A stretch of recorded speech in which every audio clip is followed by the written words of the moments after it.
Donc, on va voir aujourd'hui l'inventaire permanent.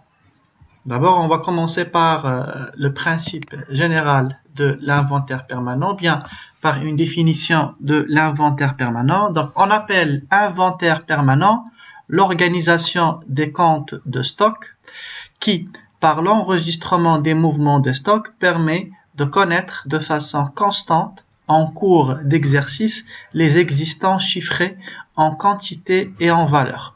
Donc, ce qu'on veut dire par l'inventaire permanent, d'abord, c'est le fait d'organiser les comptes de stock. Donc, on va essayer d'organiser le compte de stock, ou bien de placer les comptes de stock, ou bien de gérer les comptes de stock. Donc, il consiste à faire quoi? Il consiste à organiser les stocks. C'est notre mot, le stock d'IAL.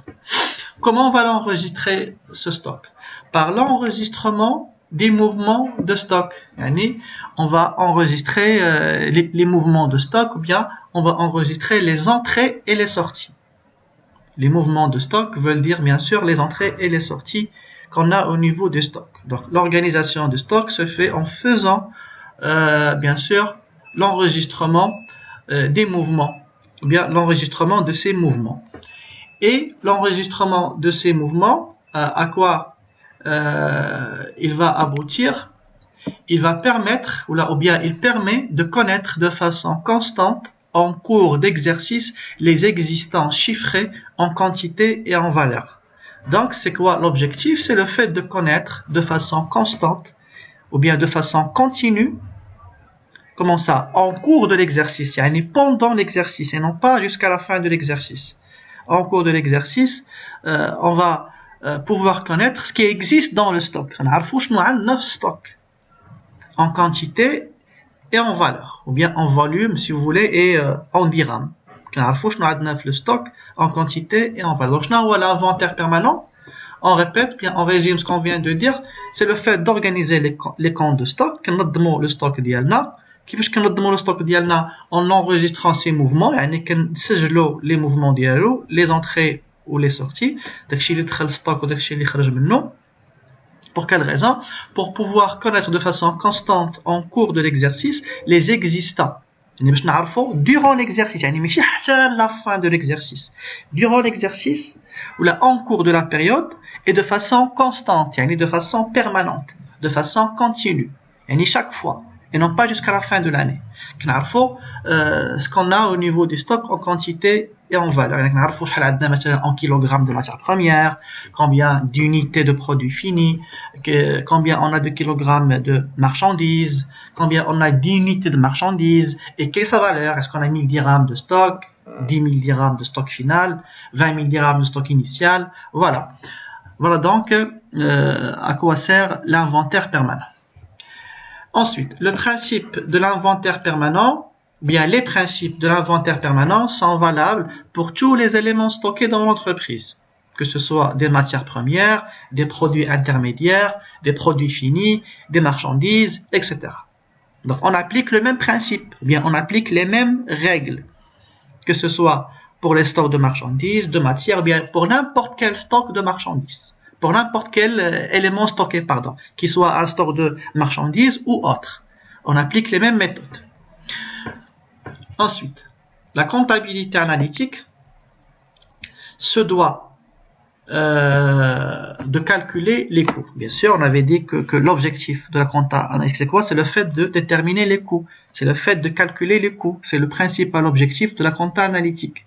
Et de quel coût on parle? On parle bien sûr du coût de revient. Selon une périodicité rapprochée, souvent le mois. Donc ce calcul se fait souvent d'une manière mensuelle. Souvent, chaque mois, on doit chercher nos coûts en comptabilité analytique.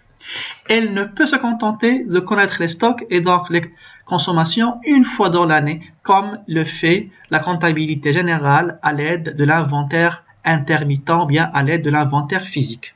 Donc, dans la compta analytique, on ne va pas attendre jusqu'à la fin de l'année, bien jusqu'à la fin de l'exercice pour pouvoir faire l'inventaire, bien pour pouvoir faire, bien pour pouvoir connaître ce qu'on a au niveau du stock.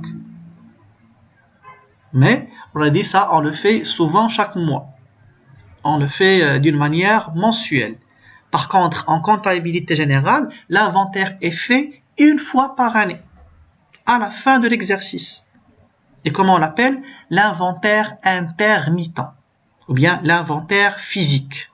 Donc, soit on dit l'inventaire intermittent, ou bien on dit l'inventaire physique en comptabilité générale. Donc, je répète, en comptabilité générale, l'inventaire est fait une fois dans l'année. Une fois dans l'année. Et comment on l'appelle? Soit on dit inventaire intermittent ou bien l'inventaire physique. Par contre, en comptabilité analytique, on parle de quoi? On parle de l'inventaire permanent. C'est la même chose, c'est le même principe. Sauf que l'inventaire permanent est effectué souvent chaque mois, ou bien on dit qu'on a une périodicité rapprochée.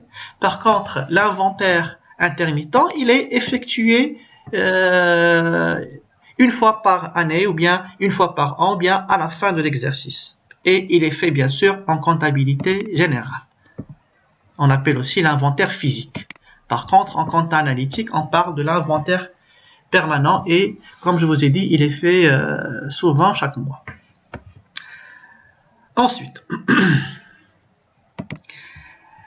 elle met donc la comptabilité analytique met donc en place une organisation comptable qui enregistre les mouvements de stock, bien les entrées et les sorties, en quantité et en valeur, et permet ainsi de déterminer à tout moment le stock final théorique. Le suivi des mouvements de stock est réalisé sur des comptes de stock, appelés comptes d'inventaire permanent, ou bien le CIP. Donc, la comptabilité analytique utilise une méthode pour pouvoir suivre les mouvements de stock, bien pour pouvoir suivre les entrées de stock. Et comment on appelle cette méthode-là? C'est tout simplement le CIP, le compte d'inventaire permanent. Et c'est quoi le CIP? C'est un tableau. C'est un tableau divisé en deux colonnes. Dans la première colonne, on met le stock initial ainsi que les entrées. Et dans l'autre côté, on met les sorties ainsi que le stock final. Donc voilà comment on doit présenter un CIP. C'est comme le CIP qu'on avait établi, voilà, dans le calcul des coûts, en appliquant bien sûr le CMUP. Ensuite,